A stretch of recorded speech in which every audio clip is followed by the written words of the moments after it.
guys see that plane flying around? Not crazy. What's up? Who are you rooting for today? Come on, man. Go Gators. Big game at LSU. We'll see what happens. What is the message to the Prime Minister on this then?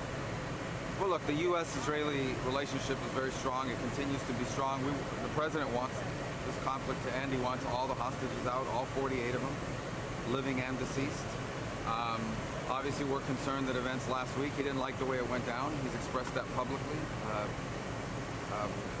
There's concern that perhaps that could, we'll talk about, what impact it's going to have on efforts to get all the hostages back, get rid of Hamas, and this war. That's the president's priority.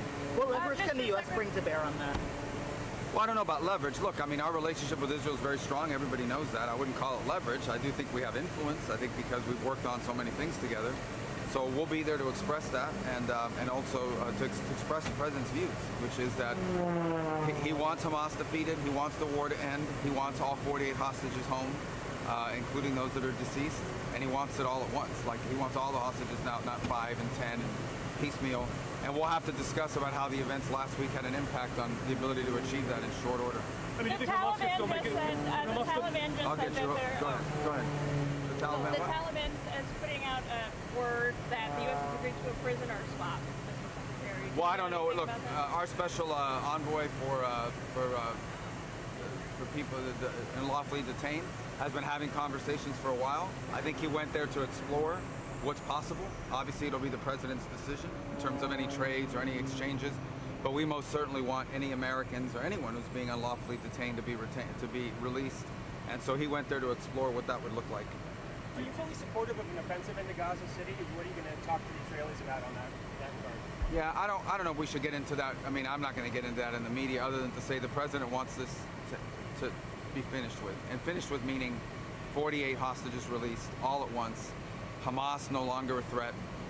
So we can move on to the next phase, which is how do you rebuild Gaza?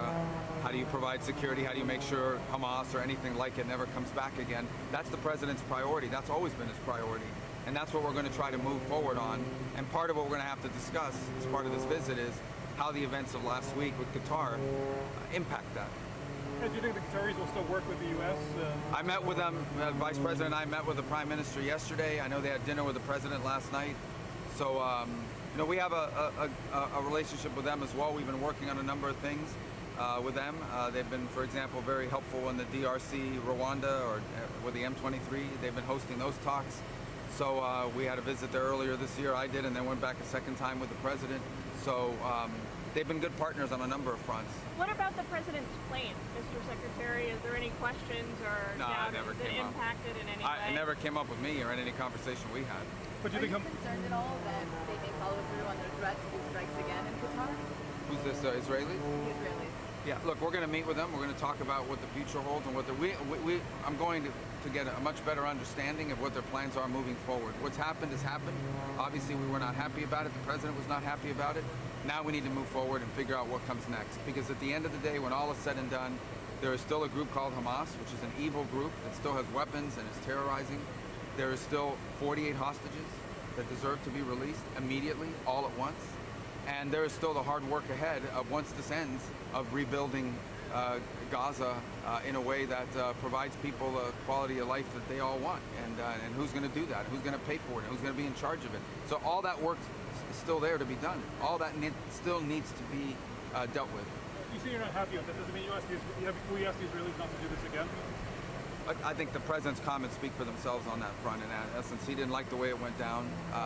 But that said, it's not going to shake. Our relationship with Israel is going to remain strong.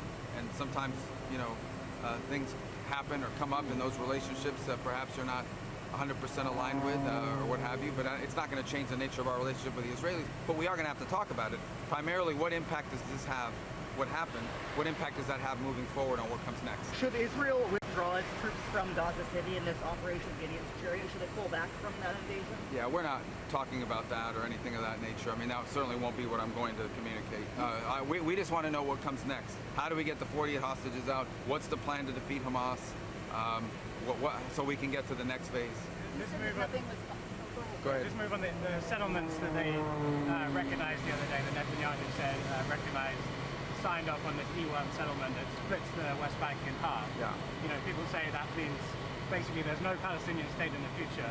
Yeah, look, I think part of that is a reaction to, that's an Israeli reaction to these efforts around the world to recognize a Palestinian state, including from countries in Europe and Canada and others that have signed on to this thing. I think it comes on the precipice of these meetings at the UN where it's going to become a topic. So I think that's the Israeli response to that, and we warned them. We warned a lot of these countries around the world that that's what would happen, or what we thought might happen if they went ahead with this. So I'm sure that'll come up in the conversation. That's all I'm going to say about it for now. Isn't it contradictory to what you guys want, which is to... Sir, you had a... Did I kill it? I don't know what that is. Isn't it just doing more to inflame tensions with Palestinians and get further away? Well, it all began when these groups, when these countries start going out there and doing this recognition of a Palestinian state. We told them there's going to be a counter reaction to that by the Israelis, and I think that's what you've seen. So we're going to talk about that holistically in terms of how it impacts the entirety of it. I'm sure it's a topic of conversation. In Colombia, have you made a decision yet about whether or not you'll certify them? I know that deadline is... Well, we might have an announcement on that next week. Will you inaugurate this tunnel in the Temple Mount on Tuesday? There have been reports of that. Well, let me tell you, the city of David is separate. I intend to go to that. I've been to that before, many years.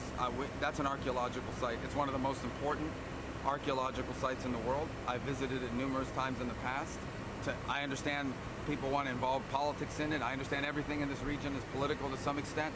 But at the end of the day, it's an extraordinary archaeological site. It just is, and I think an important one for multiple faiths. Couture, I think starting Monday is going to meet with regional allies in the Gulf to come up with a response to the attacks. Are you going to bring a message to the Prime Minister about that? Well, we talked to them a little bit about it yesterday. I'm not sure they've yet settled on exactly what it is they're going to ask of their allies in the region. I don't think it's breaking news that multiple countries in the region were upset about what happened. We're unhappy about it. Obviously, we're not going to be at that meeting. I don't think they've yet settled on exactly what it is they're going to raise as their message at that meeting.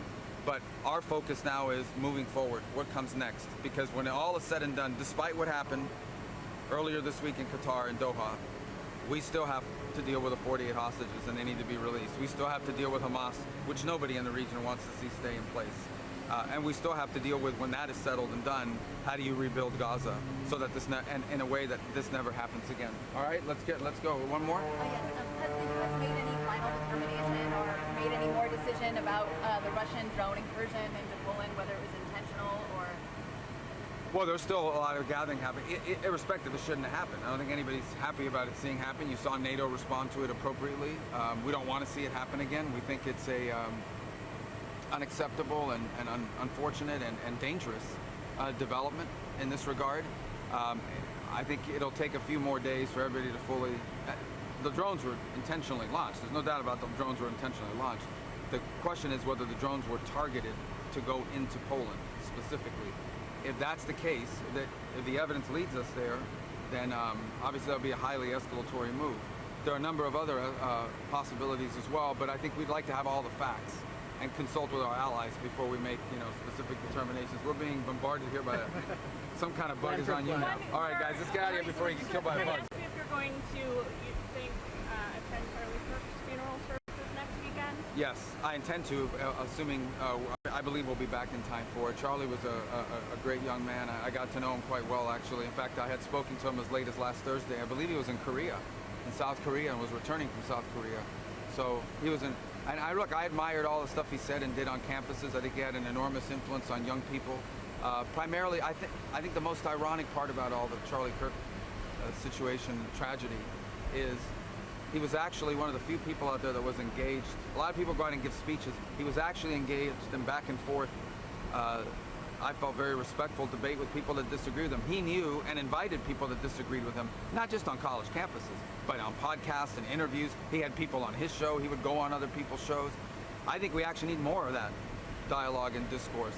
And so I think it's tragic and ironic at the same time that one of the few people out there that was engaged in that sort of debate back and forth on these topics, some of which are highly emotional and highly divisive, but nonetheless was verbally engaged. That's one of the voices that someone tried to go and silence through this horrible tragedy. Okay? Thank you, guys. Mr. Secretary. Safe with those bugs. You ever feel like you're in one of those planes? Huh? You ever feel like you're in one of those planes? I mean, in life or out here? Yeah. Oh, Your yeah. job? Well, I'm worried about how do we take off and not hit those